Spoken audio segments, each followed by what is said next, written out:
Movie की शुरुआत 1935 के इंग्लैंड से होती है, जहां पर हमें ब्राइनी नाम की 13 साल की लड़की को दिखाया जाता है, जिसे लिखने का काफी शौक होता है। वो आज अपने बड़े भाई लियोन के घर आने की खुशी में एक प्ले लिखती है और फिर उस प्ले को लेकर वो अपनी मॉम को दिखाने ही जा रही होती है कि इतने में उसे रास्ते में रॉबी मिल जाता है। वो रॉबी से कहती है, तुम मेरा प्ले देखने तो आओगे ना? तो रॉबी कहता है कि पक्का तो नहीं कह सकता, अगर देखने नहीं आ पाए तो पढ़ जरूर लूंगा। अब यहाँ पर मैं बता दूं, रॉबी इनके हाउसकीपर का बेटा है। उसके पिता उसे बचपन में ही छोड़ के चले गए थे, जिस वजह से ब्राइनी की फैमिली ने उसे पढ़ाया लिखाया और फाइनेंशियली उसको पूरा सपोर्ट दिया। और अब रॉबी यहाँ पे काम करता है। अब इसके बाद ब्राइनी वो प्ले लेकर अपनी मॉम को दिखाती है और उसकी मॉम को प्ले काफी अच्छा लगता है और वो ब्राइनी की काफी तारीफ भी करती है, जिससे ब्राइनी बड़ी ही खुश हो जाती है। इसके बाद ब्राइनी उसी प्ले को लेकर अपनी बड़ी बहन सिसिलिया के पास जाती है और तभी उसकी नजर रॉबी पे पड़ती है। वो सिसिलिया से पूछती है, तुम अब रॉबी से बात नहीं करती क्या? तो सिसिलिया कहती है, करती हूँ पर पहले जितनी नहीं। वो ऐसा इसलिए कहती है क्योंकि रॉबी और सिसिलिया बचपन से साथ में पढ़े और दोनों एक दूसरे को काफी पसंद भी करते हैं, पर सिसिलिया चाहती है कि इस चीज की पहल रॉबी करे और रॉबी ऐसा नहीं करना चाहता क्योंकि वो जानता है कि सिसिलिया के परिवार के पहले उस पर कई सारे एहसान हैं और आगे वो डॉक्टर की पढ़ाई करना चाहता है और इसका भी सारा खर्चा सिसिलिया के पेरेंट्स उठाने वाले हैं, तो वो चाहकर भी सिसिलिया से अपने प्यार का इजहार नहीं कर सकता। खैर, इसके बाद हम देखते हैं कि ब्राइनी के घर में आजकल 3 लोग और आए हुए हैं जो कि इनके कजिन है। इसमें जो 2 जुड़ा भाइयों की बड़ी बहन है उसका नाम लोला है और वो ब्राइनी की उम्र की है। इनके पेरेंट्स का डिवोर्स होने वाला है और इसी वजह से ये आजकल ब्राइनी के घर पे रुके हुए हैं। वहीं दूसरी तरफ सिसिलिया रॉबी को अकेला देख फूलों से भरा एक पॉट लेकर उसके पास जाती है और उससे कहती है, तुम्हें पता है ना आज लियोन आने वाला है और वो अपने साथ अपने एक दोस्त पॉल को भी लेके आ रहा है। सुना है कि वो मिलीनियर है और बहुत हैंडसम और चार्मिंग भी।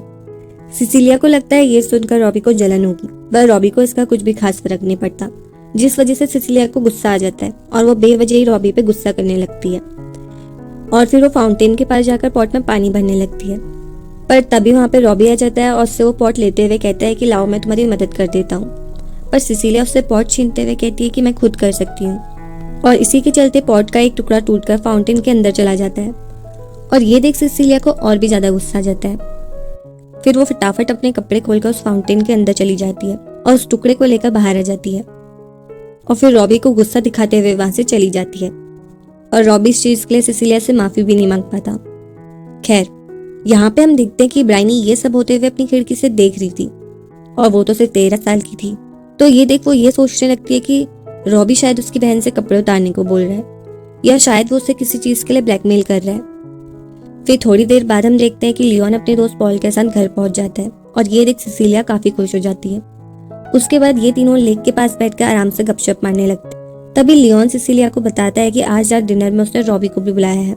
सिसिलिया कहती है कि तुम्हें उसे इतना सर पे चढ़ाने की जरूरत नहीं है।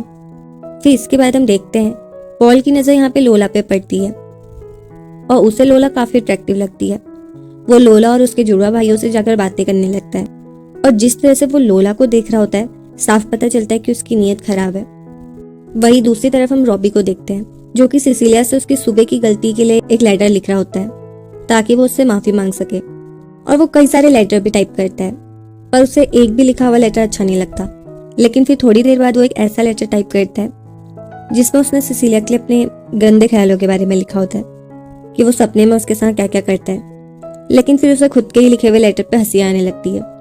अब इसके बाद वो अपने हाथों से एक अच्छा सा फॉर्मल लेटर लिखता है जिसमें वो उसकी सुबह की पॉट टूटने वाली गलती के लिए माफी मांगता है और साथ ही अपनी फीलिंग्स के बारे में बताता है कि वो जब भी उसे देखता है तो नर्वस हो जाता है और उसे समझ नहीं आता कि वो क्या करे क्योंकि वो उससे बहुत प्यार करता है। फिर वो उस लेटर को लेकर बढ़िया से तैयार होकर सिसिलिया के घर की तरफ जाने लगता है, पर तभी उसे बीच रास्ते में ब्राइनी मिल जाती है। वो ब्राइनी को देखकर उस लेटर को ब्राइनी को दे देता है और कहता है कि ये सिसिलिया को दे देना। फिर ब्राइनी भी उस लेटर को लेकर वहां से चली जाती है। तभी उसे याद आता है कि वो गलती से अपॉलॉजी वाला लेटर घर में ही भूल गया है और जो उसने अडल्ट लेटर लिखा हुआ था वो गलती से ब्राइनी को दे दिया है और जब तक वो उसे रोक पाता तब तक ब्राइनी वहां से निकल चुकी होती है। अब ब्राइनी तो बड़ी ही तेज थी, वो जानना चाहती थी कि आखिर उस लेटर में रॉबी ने क्या लिखा है, इसीलिए वो घर पहुंचते उस लेटर को खोल के पढ़ लेती है। और अब ये पढ़ने के बाद तो ब्राइनी का रॉबी को देखने का पूरा नजरिया बदल जाता है। उसे लगता है कि रॉबी तो बड़ा ही बदतमीज है, लेकिन फिर वो उस लेटर को जाकर सिसिलिया को दे देती है और सिसिलिया जब वो लेटर पढ़ती है तो मन ही मन काफी खुश होती है क्योंकि वो तो यही चाहती थी कि रॉबी उससे उसके दिल की बात बोल डाले, जो कि रॉबी ने कुछ ज्यादा ही खुल के बोल दी थी।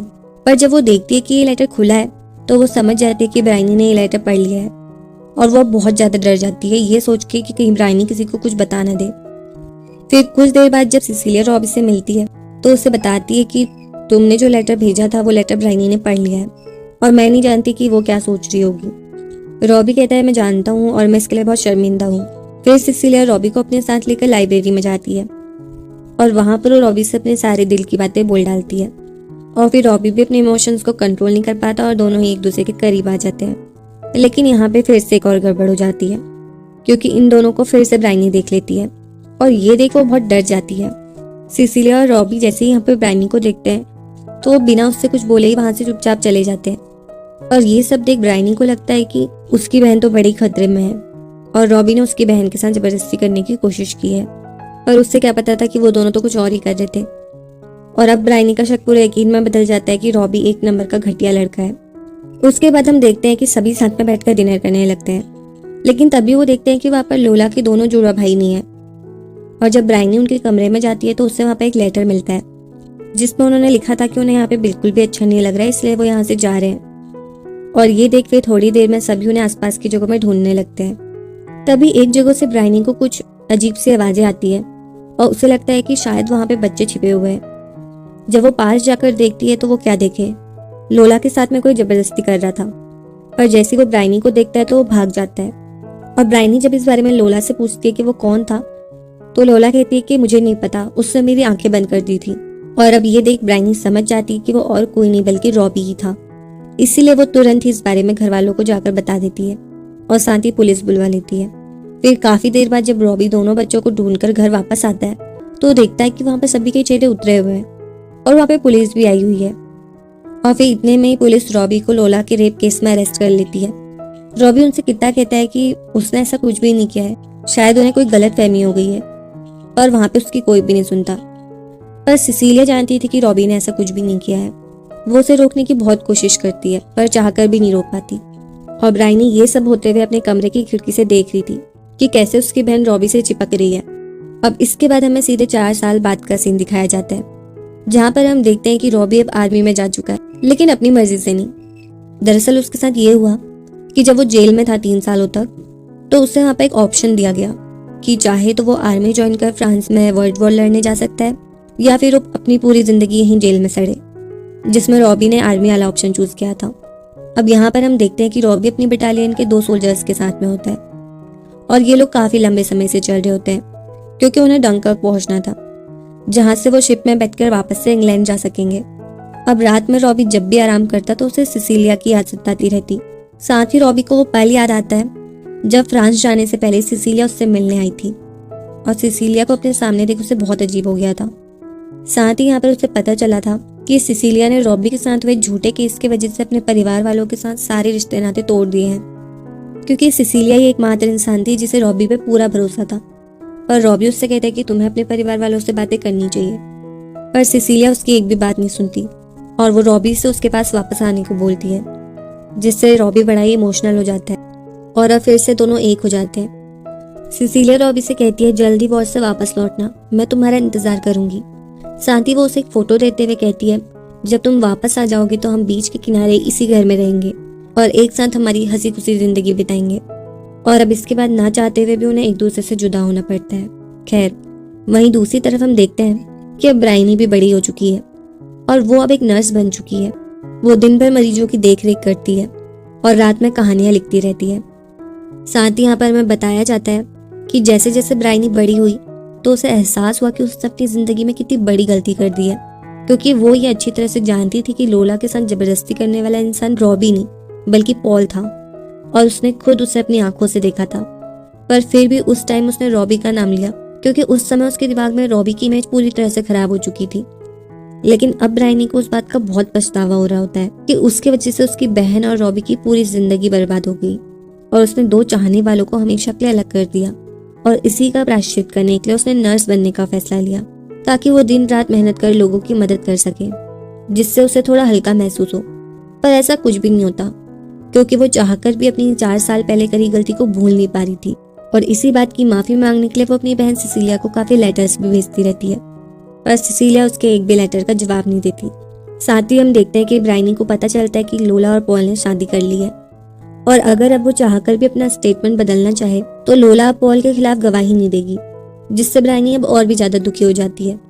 वहीं दूसरी तरफ हम देखते हैं सिसिलिया वर्ल्ड वॉर के दौरान भी रॉबी को कई सारे लेटर्स भेजती रहती है, और उन लेटर्स को पढ़ के रॉबी बस सिसिलिया की यादों में खोया रहता है और सोचता है कि वो कब वापस इंग्लैंड जाए और अपनी आगे की जिंदगी को सिसिलिया के साथ बिताए। साथ ही हम देखते हैं कि उसे याद आ रहा होता है कि कैसे वो एक झूठे रेप केस में फंस गया और उसकी जिंदगी क्या से क्या बन गई। फिर हम देखते हैं कि जब ब्रायनी को सिसिलिया का एक भी रिप्लाई नहीं आता तो ब्रायनी खुद सिसिलिया से मिलने उसके घर चली जाती है, और यहाँ पर सिसिलिया उसे देख काफी हैरान होती है। फिर ब्रायनी उसकी सारी गलतियों के लिए सिसिलिया से माफी मांगती है, लेकिन सिसिलिया उसे माफ नहीं करती, क्योंकि रॉबी के साथ जो कुछ भी हुआ था उसका कारण सिर्फ और सिर्फ ब्रायनी थी। खैर, तभी ब्रायनी देखती है कि यहाँ पर रॉबी भी है और वो फ्रांस से लौट आया है। ब्रायनी को यहाँ पर देख रॉबी उस पर भड़कने लगता है और कहता है कि तुम यहाँ क्यों आई हो, क्या मेरी जिंदगी बर्बाद करके तुम्हें शांति नहीं मिली। ब्रायनी उससे कहती है कि मेरे से बहुत बड़ी गलती हो गई थी, मुझे उस समय सही गलत का पता नहीं था क्योंकि मैं बहुत छोटी थी और मैं जानती हूँ कि मैं माफी के लायक नहीं हूँ। पर रॉबी उस पर चिल्लाते हुए कहता है कि सही गलत का पता होने के लिए तुम्हें कितने साल का होना चाहिए था, तुम्ही ने तो कहा था कि लोला के साथ रेप करने वाला मैं था, तो अब तुम्हें क्यों लगता है कि वो मैं नहीं था। तो ब्रायनी बताती है कि मैंने उसे खुद देखा था, वो और कोई नहीं बल्कि पॉल था। ये सुनते ही सिसिलिया और रॉबी काफी शॉक होते हैं। साथ ही ब्रायनी कहती है कि मैं अपना स्टेटमेंट बदलना चाहती थी, पर अब मैं ऐसा नहीं कर सकती क्योंकि पॉल और लोला ने शादी कर ली है। अब ये सुनकर सिसिलिया और रॉबी समझ जाते हैं कि अब वो चाहकर भी रॉबी पर लगा झूठा इल्जाम को हटा नहीं सकते। इसीलिए अब रॉबी ब्रायनी से कहता है कि मैं बस चाहता हूँ कि तुम अपने घर वालों को और वकील को जाकर सच बताओ कि तुमने उस दिन किसे देखा था और तुमने किस वजह से मुझ पे झूठे इल्जाम लगाए थे। और हाँ, एक और चीज, इतना सा काम करने के बाद तुम हमारी जिंदगी से हमेशा के लिए चले जाना। और ब्रायनी इसके लिए मान जाती है और उन्हें छोड़कर वहां से चली जाती है। जाते वक्त वो उन्हें पलट के देखती है तो एक बात से उसे थोड़ी खुशी होती है कि चलो कम से कम वो दोनों अब एक साथ में तो हैं। पर ये मूवी यहाँ पे खत्म नहीं होती, असली कहानी तो अब शुरू होती है और हमें दिखाया जाता है कि ब्रायनी अब बूढ़ी हो चुकी है और यहाँ पर वो एक इंटरव्यू दे रही है अपनी लेटेस्ट नोवेल अटॉनमेंट के लिए, जो कि उसकी खुद की असल जिंदगी के बारे में है और ये उसकी आखिरी और 21वीं नोवेल है। अब यहाँ पर ब्रायनी बताती है कि इस नोवेल के जिस सीन में वो अपनी बहन सिसिलिया से मिलने गई थी और उसने वहां पर जाकर रॉबी को भी देखा था और दोनों से माफी मांगी थी, वो असल में कभी हुआ ही नहीं, वो बस उसकी इमेजिनेशन थी। क्योंकि सच्चाई तो ये थी कि रॉबी को वॉर के चलते काफी चोट आई थी, साथ ही वो धीरे धीरे अपनी मानसिक स्थिति को खोने लगा था और डंकर्क पहुंचने के बाद इवैक्यूएशन के आखिरी दिन ही 1 जून 1940 को उसकी सेप्टिसेमिया से डेथ हो गई थी। और इतना ही नहीं, ब्रायनी कभी सिसिलिया से भी नहीं मिल पाई क्योंकि बलहम में बम गिरने से वाटर लाइंस फट जाने के कारण ट्यूब स्टेशंस में पानी भर गया था और इसी दौरान कुछ ही महीनों बाद सिसिलिया की भी 15 अक्टूबर 1940 को डेथ हो गई थी, जिससे रॉबी और सिसिलिया कभी एक हो ही नहीं पाए और उनका प्यार हमेशा के लिए अधूरा रह गया, जिसका कारण सिर्फ और सिर्फ ब्रायनी थी। इसीलिए वो उन्हें अपनी नोवेल के जरिए एक हैप्पी एंडिंग देना चाहती थी ताकि उनका अधूरा प्यार पूरा हो जाए, जो कि उसने कभी पूरा होने ही नहीं दिया। अगर ब्रायनी ने उस पर ये झूठे आरोप नहीं लगाए होते तो शायद आज वो एक डॉक्टर होता और सिसिलिया के साथ एक अच्छी खासी जिंदगी बिता रहा होता। इसीलिए हमें एंड में दिखाया जाता है कि सिसिलिया और रॉबी हमेशा के लिए एक हो गए हैं और वो दोनों साथ में अपनी अच्छी खासी जिंदगी जी रहे हैं, जो कि वो डिजर्व करते थे। और बस इसी तरह ये मूवी यहाँ पे खत्म हो जाती है। आई होप आपको अच्छी लगी हो। Thank you so much for watching.